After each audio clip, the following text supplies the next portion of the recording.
Welcome to the channel. This is the spiritual samurai scribe. They wanted to destroy you because you know too much. When you look back at your life, at all of the experiences that you've been through, it's going to show you that it's almost like you've been targeted since birth. Ever since you came out the womb, there was always fighting. There's always some type of battle taking place in your life. From the fetus all the way down to today, present day time, You look at some of the things that you've experienced that could have caused you to end your own life in whatever way that comes with. Maybe somebody actually tried to unalive you when you were growing up. It's not just the pain of betrayal that your own so-called family member would want to do such a thing to you. Is the fact that now it's teaching you that you have to rely on yourself and only yourself, because apparently you were living in a household with people that wanted to unalive you. Or not just people, but maybe one individual among them. You learn to emotionally detach at a very young age for many reasons, whatever it is for you. Neglect, abandonment, or not just the physical abandonment, but even emotional neglect can create a similar kind of pattern in your brain of emotional detachment in some cases. Or maybe you develop an anxious attachment, which makes you crave a person's attention and love, which essentially makes you a codependent person, making you the perfect victim for a narcissist.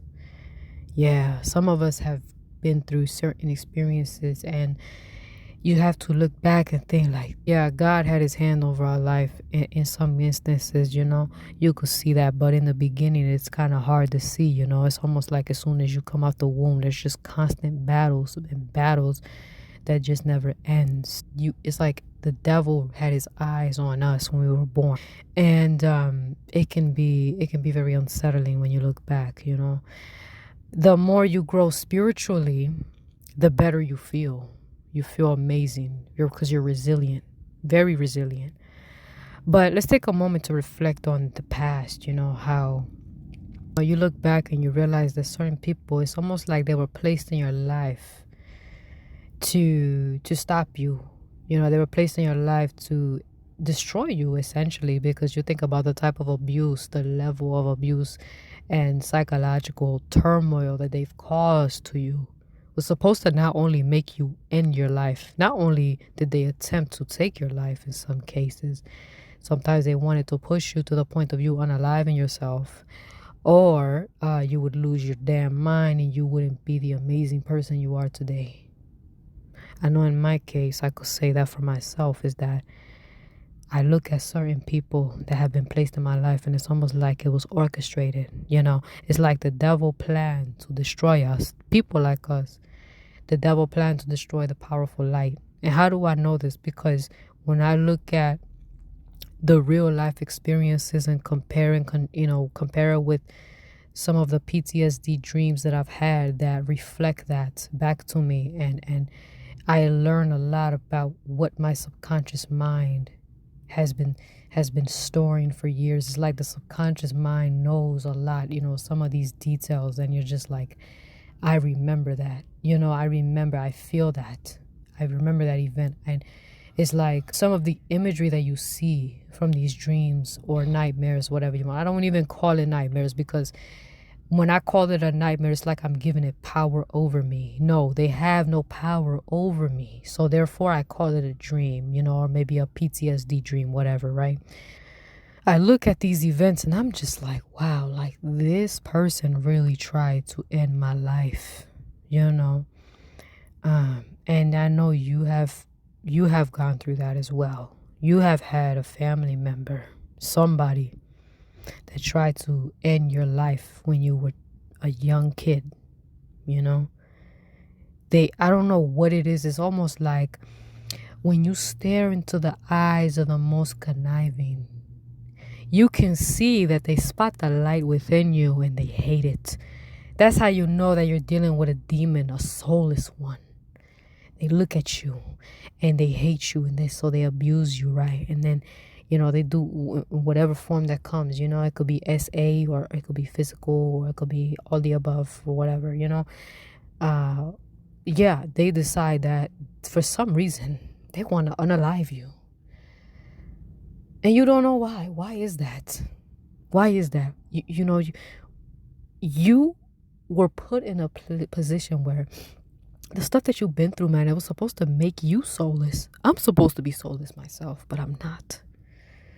I'm not. Instead, we become what? Like a spiritual samurai. Instead of allowing my heart to harden, I decided to become the samurai. I recall that one thing that I learned as a kid, as I'm looking at this soulless creature, man, I was like, you hate the fact that I'm still laughing right now as a 7, 8-year-old. I'm laughing. I am happy. Despite the fact that what happened to me when I was 3 by this individual is like this individual saw that what he did when I was 3, it did not affect me like that. I mean, it kind of did, but I wasn't showing this. So I was still a happy kid. It's like, I recall him looking at me like, how are you still so damn happy?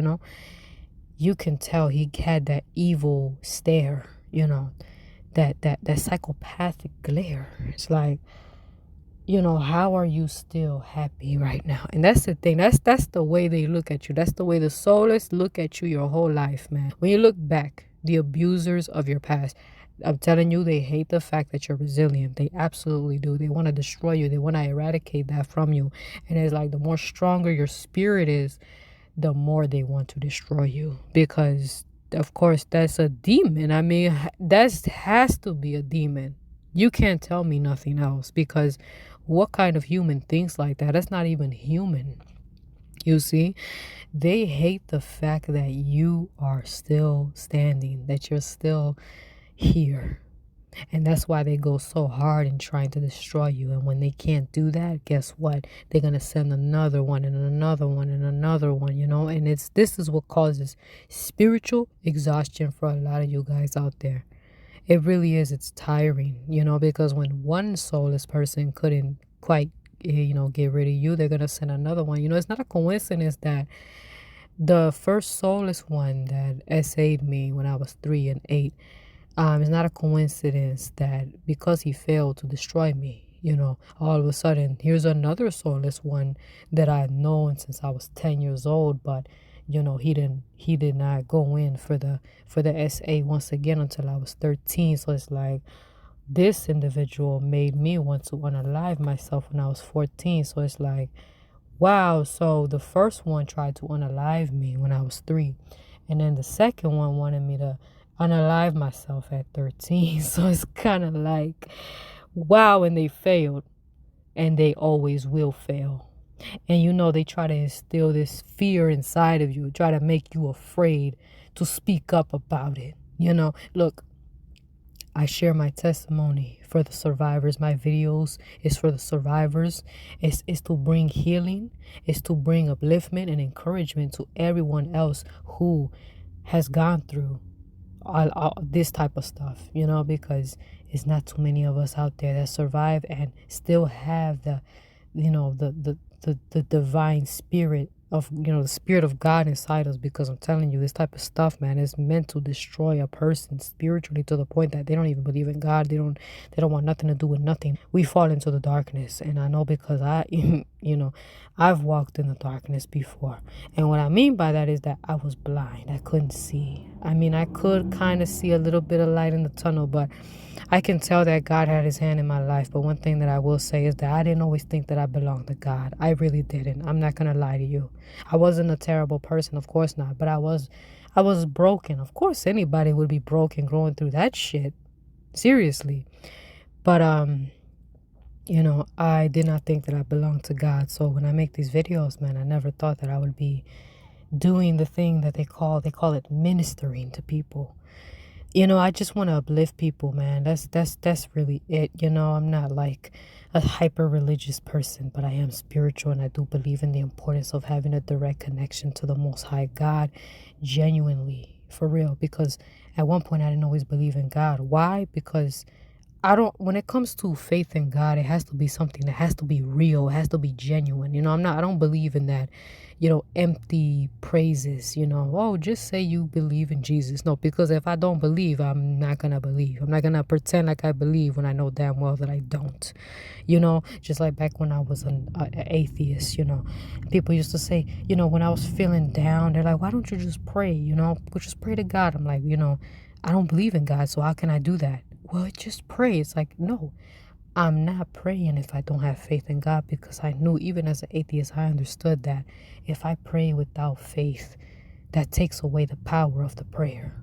And God will know that I'm not being genuine. And God doesn't respect fake. I can tell you that right now. So it's, right now, at this moment, you can best believe that my faith is definitely very high.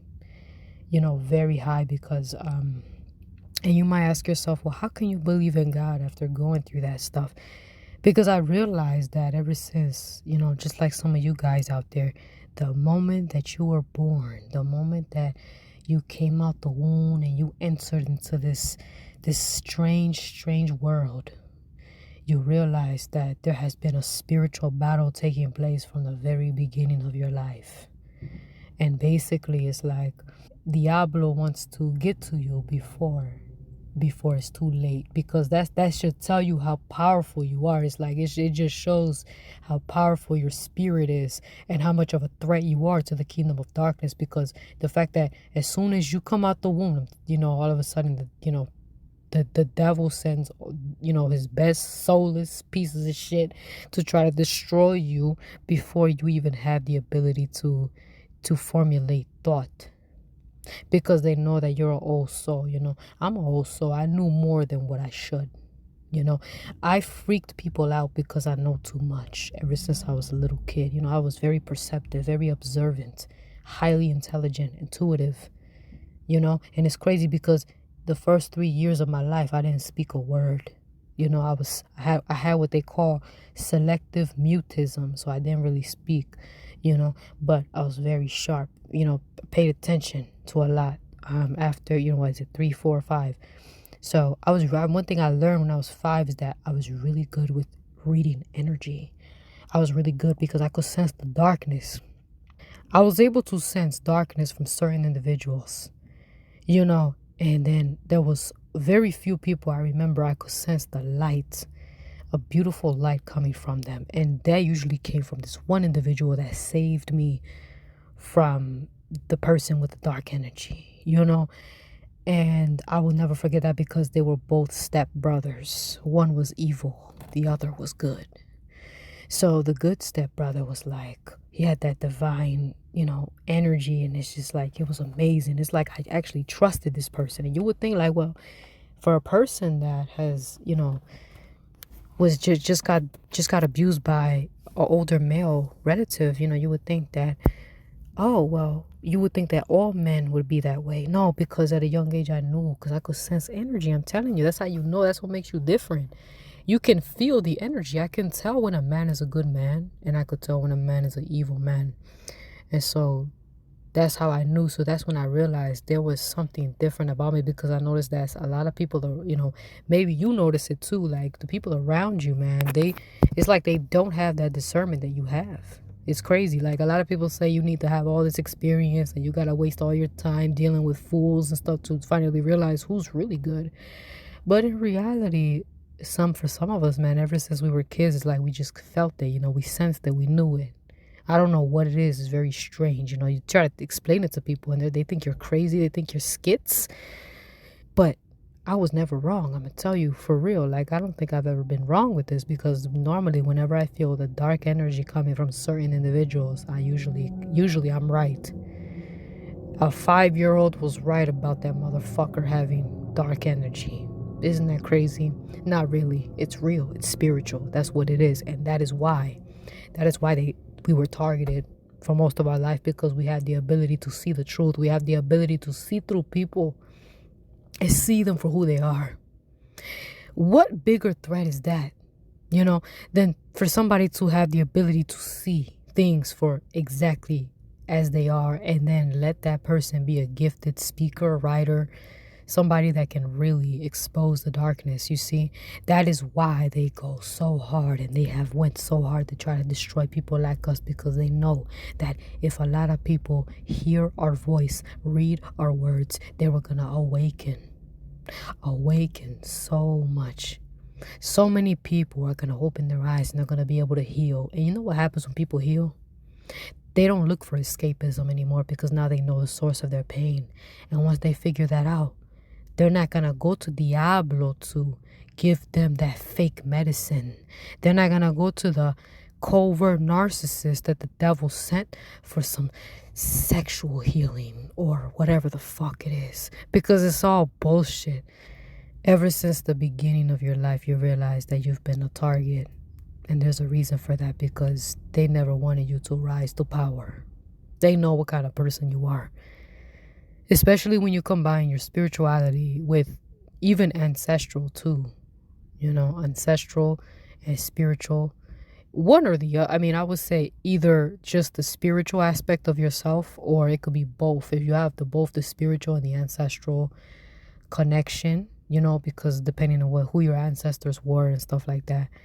Yes, because bloodline is a important thing as well. And what I mean by that is the fact that, when you research biology, genealogy, things like that, certain traits are passed down for generation to generation. So it's almost like who your ancestors were, it does matter as to who you are today, because DNA has been replicated and now you are the living embodiment of your ancestors. The DNA carries so much information that we have yet to uncover. We don't know everything, but it's there, it's inside us. That's why I say la sangre llama, the blood is calling. The blood carries everything, not just the life, but even information, because the DNA is within all of that. It's incredible. It's really amazing how that works. And when you study this in the secular setting, it's just that. They don't really go into depth of the sacredness of it and what it means, because then that would mean they have to admit that the spiritual realm is real. And of course, they're not going to do that, But honestly, when you really look at it, just think about it, when you really think about it with a philosophical mind, it's like the DNA has been, it's been multiplied for generations. And when you find out who your ancestors are, then you realize that you have certain gifts inside you, and now you know why you have it. And then now it makes sense why people hate you or people treated you some type of way. And it's even trippier when you realize that it goes beyond even the ancestry too, because you have to put them together. The ancestral and the spiritual is like you have to have both, meaning that you have to not only know where you come from, but also understanding the importance of righteousness and integrity, because you could have a certain bloodline that doesn't mean anything if you're evil. If you're evil, you pretty much cursed yourself, and you're not gonna have that. You know what I mean? And I definitely have a story that could really illustrate that perfectly, but I'm not gonna get into that part. But right here, I'm telling you that ever since you were born, you have you realize this about yourself, that you had these gifts, these spiritual gifts that made you like, you were like a genius, like a young genius, an old soul. You can sense energy. You had people call it psychic abilities, but you could say prophetic gifts. I mean, don't get caught up in a semantic. You were born into this world with abilities that other people don't have. And at that time, and you can look at it in your time, that when you were going through these things, you never thought that you would use this to extract wisdom out of it to help other people or to help yourself. You know, when you were going through it, you weren't thinking like that. You were thinking about, what the fuck is this shit? You know, what am I going to do with myself? What am I going to do with my life? Because again, once upon a time, we once contemplated offing ourselves. Seriously, because we didn't know. We didn't understand as much as we do now. But now that we do, and now that we have awakened spiritually, now we understand. I understand that all the stuff that I've experienced was intended for me to extract all the information that I can. It's almost like, it's like being a spiritual spy. It's like you were undercover, you've seen some shit, and you're like, oh, so that's how it is, huh? You know, and then you bring it out.